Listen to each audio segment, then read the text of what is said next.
In this video, I'm going to show you how to fix you can only complete this action in Account Center. So if you're having this kind of error, this actually means something. So I have in here this document that can help us with this. So this error means that you're trying to edit your profile information, change your password or manage connected accounts, but your account is now part of Meta's Account Center. So in order to fix this, you first need to head over to your Facebook app or website. Just log in into your account and then tap on the profile icon. Go over to settings and privacy and then from there go to settings again. Now go to your account center. You should be able to see this under the meta section. Choose the action that you were trying to do. You can choose password and security, personal details, connected profiles, as well as login methods, depending on what you need to actually change into your account.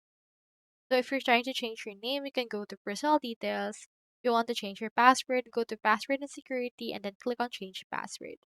Then from there, make the change from account center, complete your action inside it because Facebook no longer allows this update directly from your profile settings.